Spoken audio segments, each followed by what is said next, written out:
ஆவணி மாதத்தில் பிறந்த குழந்தை என்பது ஒரு மிகப்பெரிய பொறுப்பு வகிக்கக்கூடிய அதிகாரத்தை அவங்க வாங்கி வர்றாங்க. இதெல்லாம் இயற்கை செய்கிற வரம்.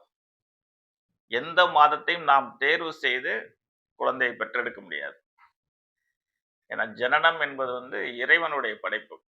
அது எந்த மாதத்தில் நிகழலும், எந்த மாதத்தில் நிகழக்கூடாது, எந்த காலகட்டத்தில் நிகழலும் என்பதெல்லாம் இறைவன் செய்யும் முடிவு. ஆனாலும் நாம் அனைவரும் 12 ராசி கட்டத்தை சார்ந்துதான் படைக்கப்படுகிறோம். 27 நட்சத்திரங்களில் ஒன்றாக தான் படைக்கப்படுகிறோம். 12 ராசி எப்படி இருக்கிறதோ அதே மாதிரி 12 லக்னங்காக, அதாவது சூரியன் எந்த வீட்டில் இருக்கும்போது குழந்தை பிறக்கிறதோ அதுவே லக்னம் என்ற அர்த்தம்.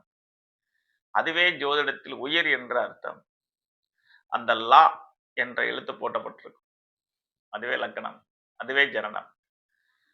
அந்த இடத்தை மையமாக வைத்துதான் பிரம்மா நம்மளுடைய ஜாதகத்தில் பூர்வ ஜென்ம கர்மாவை திணித்து யோகம், அவயோகம் இவை இரண்டையும் தந்து நம்ம வாழ்க்கையை நடைமுறைப்படுத்துகிறார். அது பிரம்மாவுடைய வேலை. ஆகவே எந்தெந்த மாதத்தில் பிறந்தால் என்னென்ன சிறப்புகள் உண்டுங்கிறதை பற்றி அடுத்தடுத்த பதிவில் நான் உங்களோடு உரையாட இருக்கின்றேன்.